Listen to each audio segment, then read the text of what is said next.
அவர் எந்த அளவுக்கு தாக்கம்? தேசிய முற்போக்கு திராவிட கழகத்தின் புரட்சி தலைவர், ஏழைகளின் இதய தெய்வம் கேப்டன் அவர்களுடன்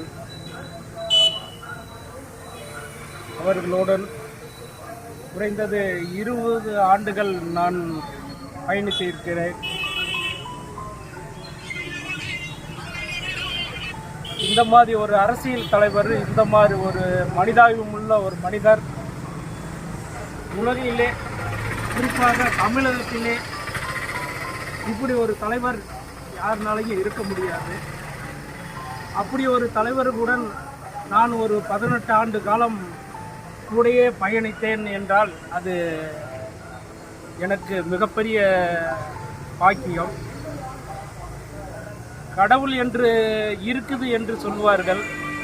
அது கடவுள் ரூபத்தில் புரட்சி கலைஞர் கேப்டனை தான் நான் பார்த்திருக்கிறேன். ஏழை எளியோர்களுக்கு தானத்திலே சிறந்த தானம் அன்னதானம்னு சொல்லுவாங்க. அந்த பசியை போக்கிய ஒரு மிகப்பெரிய தலைவர் புரட்சி கலைஞர் கேப்டன். புரட்சி தலைவர் எம்ஜிஆருக்கு அடுத்து எம்ஜிஆரே புரட்சி கலைஞர் கேப்டன் தான், கருப்பு எம்ஜிஆர் என்று சொல்லிக் கொள்வோம். இந்த கேப்டனுடைய இழப்பிற்கு தேமுதிகவின் தொண்டர்களும் தமிழக மக்கள்களும் கேப்டனால் பயனடைந்த ஏழை எளியோர்களும் பெரும் வருத்தத்துக்கு உள்ளாகியுள்ளோம். கேப்டன் என்றாலே ஒரு மிகப்பெரிய மாபெரும் ஒரு தலைவர். கண்டிப்பாக அவர் உடல்நிலை நன்றாக இருந்தால் அவர்தான் இன்னைக்கு தமிழகத்தின் முதல்வராக இருந்திருப்பார். அந்த பாக்கியத்தை தவறவிட்டோம், தொண்டராலிய தமிழக மக்கள்களே தவறவிட்டோம் என்று தான் நான் எண்ணுகிறேன். ஆனால் எனக்கெல்லாம் நான் கேப்டனுடைய தொண்டற்படையாக பணியாற்றினேன், கேப்டனுடைய கூடையே பணியாற்றினேன். ஒரு சில இடத்துகள் கேப்டனுக்கு என்னென்ன தொண்டு செய்யணுமோ, ஒரு பட ஷூட்டிங்கில் பார்த்தீங்கன்னா கேப்டனுக்கு நான் கூடையே இருந்தேன். அவருக்கு உணவு ஊட்டியதிலிருந்து சிகை அலங்காரம் செய்வது முதல் கொண்டு நான் கூடையே இருந்தேன். அந்த பாக்கியம் திருப்பூரிலே எனக்கு கிடைத்ததுக்கு நான் மிக பெருமையாக எடுத்துக்கொள்கிறேன். இப்படி ஒரு மாபெரும் தலைவரை பிரிந்ததுக்கு ஆழ்ந்த இரங்கலையும் வருத்தத்தையும் தெரிவிக்கிறேன். வணக்கம். இப்போ பார்த்தீங்கன்னா நம்ம புரட்சி கலைஞர் அவர்கள் நேற்று நம்மளையெல்லாம் விட்டு நிரந்தர இறைவனடி சேர்ந்து விட்டார். அவருடைய நினைவுலைகள் கொஞ்சம் உங்கள் அறிமுகப்படுத்திட்டு அப்படியே சொல்லிடுங்க. என்னோட பேர் பிரபு. நான் இப்போ திருப்பூர் மாநகர மாவட்டத்தில் துணை செயலாளராக இருக்கேன். கொங்குநகர் பகுதி பொறுப்பாளராக இருக்கேன். இப்போ தலைவர் இறந்தது மிகவும் அதிர்ச்சியான செய்தி. எப்படின்னா ஒரு 15-20 நாளைக்கு முன்னாடியே தலைவர் சீரியஸாக இருக்காரு அப்படிங்கிற மாதிரிலாம் ஊடகங்களில் நிறைய செய்திகள் அது மிகவும் மனவேதனை ஆக்கிடுச்சு.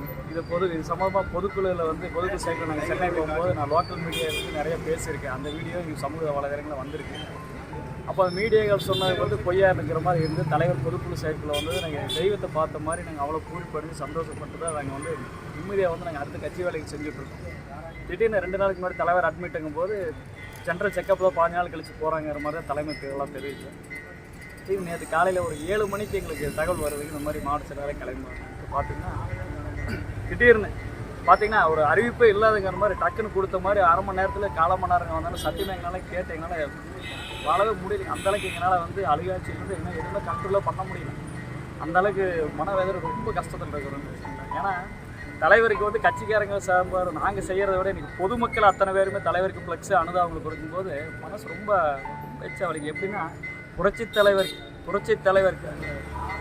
எம்ஜிஆருக்கு அப்புறம் அந்த இடத்த பிடிச்சது எங்கள் தலைவர் தான். எங்கள் தலைவருக்கு புரட்சி கருப்பு எம்ஜிஆர்னு பேர் எல்லோரும் பட்டப்பேரை வைக்கும் போது சில இதில் சொன்னாங்க, எம்ஜிஆருடைய மரபு மாதிரி இவருக்கு டிசம்பர் மாதம் அதுதான் மாதிரி தான் பேர் நிற்கும் புகழ் நிற்கும்னு சொன்னார். அதே மாதிரி எங்கள் தலைவர் இதே டிசம்பர் மாதத்தில் அதே மாதத்தில் போனது ஒரு மிகப்பெரிய வருத்தமான செய்தி. புரட்சி தலைவர் எம்ஜிஆர், புரட்சி தலைவி ஜெயலலிதா புரட்சி தலைவர் தமிழகத்தில் ஆண்ட மிகப்பெரிய 3 ஆளுமைகள் டிசம்பர் மாதத்துலேயே பழைய எங்கள் தலைவர் டிசம்பரில் பிரச்சனை வரும்போது இந்த மாதத்தை கடந்துடணும், தலைவர் மீண்டு வந்துருவாருன்னு சொல்லி இவ்வளோ தூரம் போகிறோம். ஆனால் அதே மாதிரி எங்கள் தலைவர் மீண்டு வந்தோன்னா மிகப்பெரிய எனக்கு சந்தோஷப்பட்டு நிறைய எல்லாம் பண்ணோம். திரும்பி வந்து டிசம்பர் மாதம் எங்கள் தலைவரை பழிவாங்க. அப்போ என்னன்னா தமிழகத்தில் வந்து ஆண்டவனே முடிவு பண்ணிட்டான், நல்லவங்க எல்லாத்தையும் டிசம்பர் மாதத்துல எடுக்கணுங்கிறது வருஷ கடைசிக்குள்ள அந்த டிசம்பர் மாதத்துலேயே எடுத்துடுறாங்க. இப்போ எங்கள் தலைவர் இறப்பிலும் ஒரு வரலாறு தான்.